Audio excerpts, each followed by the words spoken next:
Assalamualaikum warahmatullahi wabarakatuh. Sebelumnya, perkenalkan nama saya Abdul Aris Prahana dengan NIM 2001, yang mana saya berasal dari kelompok 3.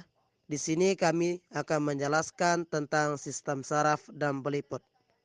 Yang mana kelompok 3 terdiri dari saya sendiri, yaitu ada Cindy Marhama, Dina Aulia Fitri, Diani Al-Zahra, Serli Merlina Sari, Sela Mega Cahyani, Febriani Saragi, Fitriani Zulfani, Sri Rahmadini, Desi Dwi Jayanti, M. Aldin Darisandi, dan terakhir ada Siti Rahyana. Sistem saraf. Apa itu sistem saraf?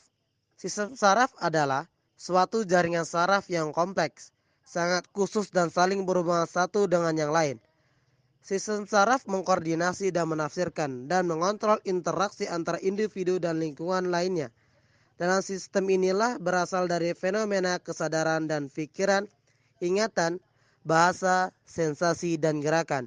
Jadi kemampuan untuk dapat memahami, belajar, dan memberi respon terhadap suatu rangsangan merupakan hasil dari integrasi dan sistem saraf yang puncaknya dalam bentuk kepribadian dan tingkah laku individu. Sistem saraf terdiri dari neuroglia dan sel sahwan atau sel-sel penyokong, serta neuron atau disebut juga dengan sel-sel saraf. Kedua jenis sel tersebut demikian erat berkaitan dan integrasi satu sama lainnya sehingga bersama berfungsi sebagai satu unit. Fungsi sistem saraf. Fungsi sistem saraf yang pertama ada sebagai alat komunikasi antara tubuh dan dunia luar. Hal ini dilakukan oleh alat indera yang meliputi mata, hidung, telinga, kulit, dan lidah. Dengan adanya alat-alat ini, maka kita akan dengan mudah mengetahui adanya perubahan yang terjadi di sekitar tubuh kita. Sebagai pengendali atau pengatur kerja alat tubuh, sehingga dapat bekerja serasi sesuai dengan fungsinya. Dengan pengaturan oleh saraf, semua organ tubuh akan bekerja dengan kecepatan dan ritme kerja yang akurat. Yang terakhir adalah sebagai pusat pengendali tanggapan saraf, merupakan pusat pengendali atau reaksi tubuh terhadap perubahan atau reaksi tubuh terhadap perubahan keadaan sekitar. Karena sebagai pengendali atau pengatur kerja seluruh alat tubuh, maka jaringan saraf terhadap pada seluruh tubuh alat-alat tubuh kita. Bagian-bagian sel saraf yang pertama adalah neuron. Neuron adalah unit fungsional sistem saraf yang terdiri dari badan sel dan perpanjangan sitoplasma. Terdiri dari badan sel atau perikarion, suatu neuron mengendalikan metabolisme keseluruhan neuron. Bagian ini tersusun dari komponen. Yang pertama adalah satu nukleus tunggal, nukleus yang menonjol, dan organel lain seperti kompleks Golgi dan mitokondria. Tetapi, nukleus ini tidak memiliki sentriol dan tidak dapat bereplikasi. Yang kedua, badan isi, terdiri dari retikulum endoplasma kasar dan ribosom-ribosom bebas serta berperan dalam sintesis protein. Yang ketiga, neurofibril, yaitu neurofilament dan neurotubulus yang dapat dilihat melalui mikroskop cahaya jika diberi pewarnaan dengan perak. Yang B adalah dendrit, yaitu perpanjangan sitoplasma yang biasanya berganda dan pendek serta berfungsi untuk menghantar impuls ke sel tubuh. Yang C adalah akson, yaitu suatu proses tunggal yang lebih tipis dan lebih panjang dari dendrit. Bagian ini menghantar impuls menjauhi badan sel ke neuron lain, ke sel lain, atau sel otot atau kelenjar, atau ke badan sel neuron yang menjadi asal akson. Nah, ini merupakan struktur neuron yang dapat kita lihat pada gambar, yaitu terdiri dari dendrit, nukleus, badan sel, akson, selubung mielin, sel sekawan, nodus Ranvier, dan terminal akson. Yang kedua adalah sel neuroglia. Neuroglia berasal dari nerve glue, mengandung berbagai macam sel yang secara keseluruhan menyokong, melindungi, dan sumber nutrisi sel saraf pada otak dan medula spinalis. Sedangkan sel sekawan merupakan pelindung dan penyokong neuron-neuron di luar sistem saraf pusat. Neuroglia jumlahnya lebih banyak dari sel neuron, dengan perbandingan sekitar 10:1. Ada 4 sel neuroglia yang berhasil diidentifikasi, yaitu A. Astrosit adalah sel berbentuk bintang yang memiliki sejumlah prosesus panjang, sebagian besar melekat pada dinding kapiler darah. Berfungsi sebagai sel pemberi makan bagi neuron yang halus. B. oligodendrosit menyerupai astrosit, tetapi badan selnya kecil dan jumlah prosesusnya lebih sedikit dan lebih pendek. Merupakan sel glia yang bertanggung jawab menghasilkan mielin dalam susunan saraf pusat. C. Mikroglia ditemukan dekat neuron dan pembuluh darah dan dipercaya memiliki peran fagositik. D. Sel ependimal membentuk membran spitelial yang melapisi rongga cerebral dan rongga medula spinalis, merupakan neuroglia yang membatasi sistem ventrikel, sistem saraf pusat. 3. Selaput mielin. Mielin ini berfungsi dalam mempercepat penjalaran impuls dari transmisi di sepanjang serabut yang tak bermielin karena impuls berjalan dengan cara meloncat dari nodus ke nodus lain di sepanjang selubung mielin. Cara transmisi seperti ini dinamakan konduksi saltatorik. Hal terpenting dalam peran mielin pada proses transmisi di sebaut saraf dapat terlihat dengan mengamati hal yang terjadi jika tidak lagi terdapat mielin di sana. 4. Sinaps. Sinaps merupakan tempat di mana neuron mengadakan kontak dengan neuron lain atau dengan organ-organ efektor dan merupakan satu-satunya tempat di mana suatu impuls dapat lewat dari suatu neuron ke neuron lainnya atau efektor. Ruang antara satu neuron dan neuron berikutnya dikenal dengan celah sinaptik.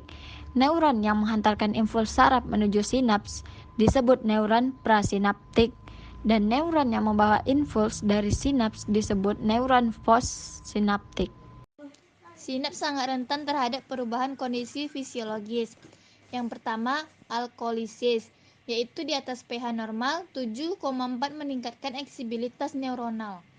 Yang kedua, asidosis, yaitu di bawah pH normal 7,4 mengakibatkan penurunan yang sangat besar pada output neuronal. Yang ketiga, anoksia atau biasa yang disebut deprivasi oksigen, mengakibatkan penurunan eksibilitas neuronal hanya dalam beberapa detik. Yang keempat, obat-obatan dapat meningkatkan atau menurunkan eksibilitas neuronal. Yang kelima, impuls saraf. Impuls yang diterima oleh reseptor dan disampaikan ke efektor akan menyebabkan terjadinya gerakan atau perubahan pada efektor. Gerak dasar atau gerak biasa adalah gerak yang terjadi karena disengaja atau disadari. Impuls yang menyebabkan gerakan ini disampaikan melalui jalan yang panjang. Gerak refleks adalah gerak yang tidak disengaja atau tidak disadari. Impuls yang menyebabkan gerakan ini disampaikan melalui jalan yang sangat singkat dan tidak melewati otak. Contohnya ialah terangkatnya kaki jika terinjak sesuatu, gerakan menutup kelopak mata dengan cepat jika termasuk benda asing, menutup hidung pada waktu mencium bau yang sangat busuk, gerakan tangan menangkap benda yang tiba-tiba terjatuh, dan gerakan tangan melepaskan benda yang bersuhu tinggi. Saraf pusat manusia. Otak manusia merupakan organ vital yang harus dilindungi oleh tulang tengkorak. Sementara itu, sumsum tulang belakang dilindungi oleh ruas-ruas tulang belakang. Otak dan sumsum tulang belakang sama-sama dilindungi oleh suatu membran yang melindungi keduanya. Selaput ini terdiri atas 3 bagian, yaitu sebagai berikut. Yang pertama yaitu pia mater, yang kedua yaitu arachnoid, dan yang ketiga dura mater. Dan di sini terdapat gambar yaitu menunjukkan bagian kulit, periosteum, tulang, dura mater, arachnoid, dan pia mater. Yang selanjutnya yaitu tentang otak. Otak merupakan organ yang telah terspesialisasi sangat kompleks. Berat total otak dewasa adalah sekitar 2% dari total berat badannya atau sekitar 1,4 kg dan mempunyai sekitar 12 miliar neuron. Otak mendapatkan impuls dari sumsum tulang belakang dari 12 pasang saraf kranial. Setiap pasang tersebut akan bermuara di bagian otak yang khusus. Otak manusia dibagi menjadi 3 bagian utama, yaitu otak depan, otak tengah, dan otak belakang. Dan ini adalah bagian-bagian dari otak manusia. Ada otak depan, otak tengah, dan otak belakang, serta korteks cerebral, kelenjar pituitari, dan sumsum tulang belakang. Otak depan terdiri dari cerebrum, thalamus, dan hipotalamus, sedangkan otak belakang terdiri dari pons paroli, medula oblongata, dan cerebellum. Otak depan. Sebagaimana yang kita tahu, otak depan terdiri dari cerebrum, thalamus, dan hipotalamus. Cerebrum, yang disebut juga dengan otak besar, memiliki dua belahan atau hemisfer, yaitu belahan otak kanan dan otak kiri. Otak kanan berpengaruh terhadap kerja organ tubuh bagian kiri, sedangkan otak kiri mempengaruhi kerja organ tubuh bagian kanan. Selanjutnya ada talamus. Talamus mengandung badan sel neuron yang melanjutkan informasi menuju otak besar. Talamus juga dapat menekan suatu sinyal dan memperbesar sinyal lainnya. Kemudian ada hipotalamus. Hipotalamus bekerja mengontrol kelenjar hipofisis dan mengekspresikan berbagai macam hormon. Hipotalamus juga dapat mengontrol suhu tubuh, tekanan darah, rasa lapar, rasa haus, dan hasrat seksual. Pada bagian lain hipotalamus, terdapat kumpulan sel neuron yang berfungsi sebagai jam biologis, menjaga ritme tubuh harian seperti siklus tidur dan bangun tidur. Hemisfer atau belahan dari otak mempunyai tugas yang berbeda terhadap informasi yang masuk. Bagian-bagian tersebut adalah sebagai berikut. Yang pertama ada temporal, berperan dalam mengolah informasi suara. Kemudian ada oksipital, berhubungan dengan pengolahan impuls cahaya dari penglihatan. Selanjutnya ada parietal, merupakan pusat pengaturan impuls dari kulit serta berhubungan dengan pengenalan posisi tubuh. Dan yang terakhir, frontal, merupakan bagian yang penting dalam proses ingatan dan perencanaan kegiatan manusia. Otak tengah merupakan bagian terkecil otak yang berfungsi dalam sinkronisasi pergerakan kecil, pusat relaksasi dan motorik, serta pusat pengaturan refleks pupil pada mata. Otak tengah terletak di permukaan bawah otak besar atau cerebrum. Otak belakang.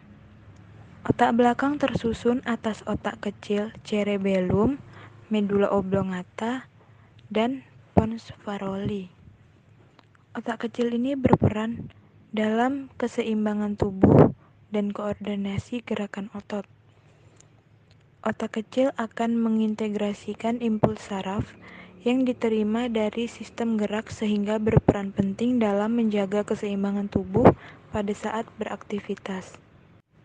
Kemudian medula spinalis atau sumsum tulang belakang. Secara anatomi, sumsum tulang belakang merupakan kumpulan sistem saraf yang dilindungi oleh ruas-ruas tulang belakang. Sumsum tulang belakang atau biasa disebut medula spinalis ini merupakan kumpulan sistem saraf dari dan ke otak. 1. Vertebrata cervicalis, 2. Vertebrata thoracalis, 3. Vertebrata lumbalis, 4. Vertebrata sacralis, 5. Vertebrata coccygeus. Saraf tepi manusia. Susunan saraf tepi terdiri atas serabut saraf otak dan serabut saraf sumsum tulang belakang atau spinal. 1. Sistem saraf sadar bekerja atas dasar kesadaran dan kemauan kita.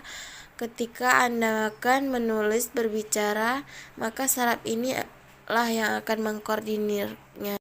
2. Sistem saraf tak sadar atau otonom. Sistem saraf ini bekerja tanpa disadari secara otomatis dan tidak di bawah kehendak saraf pusat. Contoh gerakan tersebut misalnya denyut jantung, perubahan pupil mata, gerak alat pencernaan, pengeluaran keringat, dan lain-lain. Sistem peliput. Kulit adalah lapisan terluar pada tubuh manusia. Kulit sangat sensitif terhadap pengaruh lingkungan sekitar. Kulit yang sebenarnya yaitu lapisan penutup, yang umumnya terdiri dua lapisan utama. Lapisan permukaan dianggap sebagai akhir keaktifan sel lapisan tersebut. Terdiri dari 5 lapis yaitu stratum corneum, stratum lucidum, stratum granulosum, stratum spinosum, dan stratum malficii. 1. Epidermis. Kulit ari atau epidermis adalah lapisan paling luar yang terdiri dari lapisan epitel gepeng. Unsur utamanya adalah sel-sel tanduk atau keratinosit dan sel melanosit. 2. Dermis. Batas dermis atau kulit janggat yang pasti sukar ditentukan karena menyatu dengan lapisan subkutis atau hipodermis.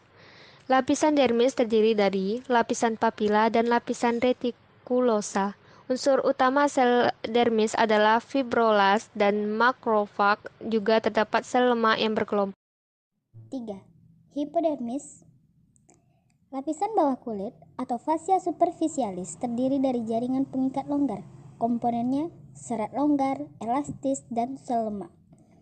Pada lapisan adiposa terdapat susunan lapisan subkutan yang menentukan mobilitas kulit di atasnya. Bila terdapat lobulus lemak yang merata di hipodermis, membentuk bantalan lemak yang disebut panniculus adiposus. Pada daerah perut, lapisan ini dapat mencapai ketebalan 3 cm. Pada kelopak mata, penis, dan skrotum, lapisan subkutan tidak mengandung lemak. Bagian superficial hipodermis mengandung kelenjar keringat dan folikel rambut. Dalam lapisan hipodermis terdapat anyaman pembuluh arteri, pembuluh pena, anyaman saraf yang berjalan sejajar dengan permukaan kulit di bawah dermis. Lapisan ini mempunyai ketebalan bervariasi dan mengikat kulit secara longgar terhadap jaringan di bawahnya. Pada organ sensorik kulit terdapat 4 jaras, yaitu rasa raba atau tekan, dingin, panas, dan rasa sakit. Kulit mengandung berbagai ujung sensorik termasuk ujung saraf telanjang atau tidak bermialin. Pada pemeriksaan histologis, kulit hanya mengandung saraf telanjang yang berfungsi sebagai mekanoreseptor yang memberikan respon terhadap rangsangan raba. Rasa sentuhan disebabkan rangsangan pada ujung saraf pada kulit berbeda-beda menurut ujung saraf yang dirangsang. Panas, dingin, dan sakit ditimbulkan karena tekanan dalam rasa dari suatu benda, misalnya mengenai otot dan tulang. Modalitas rasa kulit. Yang pertama, rasa mekanik. Beberapa modalitas rasa tekan, rasa raba, rasa getar, dan rasa geli berada di setiap bagian tubuh tertentu. Yang kedua, rasa suhu. Reseptor ini berfungsi mengindra rasa dingin atau panas dan refleks pengaturan suhu tubuh. Yang ketiga, rasa propriosepsi. Rasa ini tidak terdapat pada kulit, tetapi bagian yang paling dalam, misalnya otot, tendo, dan sendi.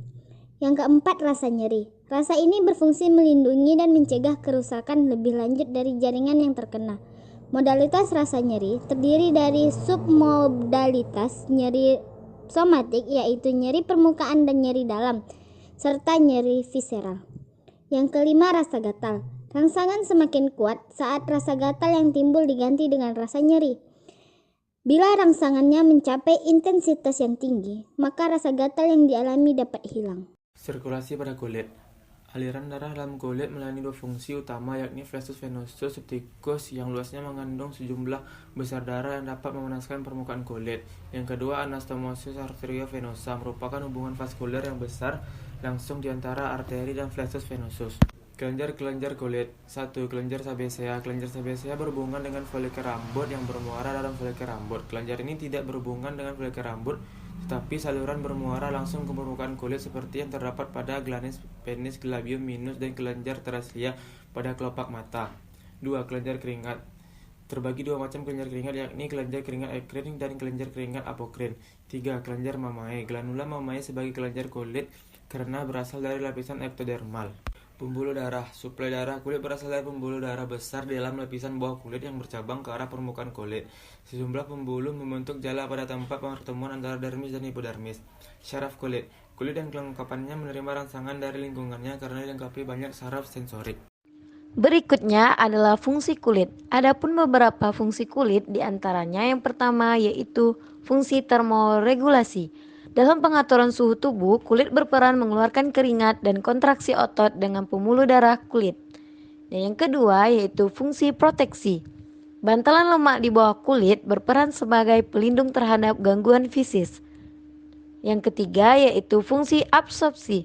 Kemampuan absorpsi kulit mempengaruhi tebal atau tipisnya kulit, hidrasi, kelembapan, dan metabolisme. Dan yang keempat yaitu fungsi ekresi. Lapisan sebum berguna untuk melindungi kulit karena lapisan sebum mengandung minyak untuk melindungi kulit, menahan air yang berlebihan sehingga kulit tidak menjadi kering. Selanjutnya yaitu fungsi yang kelima adalah fungsi persepsi. Kulit mengandung ujung-ujung saraf sensori di dermis dan subkutan untuk merangsang panas yang diterima oleh dermis dan subkutan, sedangkan untuk rangsangan dingin terjadi di dermis. Dan keenam yaitu fungsi pembentukan pigmen.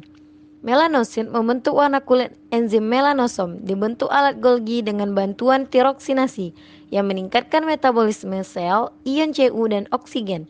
Warna kulit tidak selamanya dipengaruhi oleh pigmen kulit. melainkan juga oleh tebal atau tipisnya kulit. Yang ketujuh yaitu fungsi keratinasi.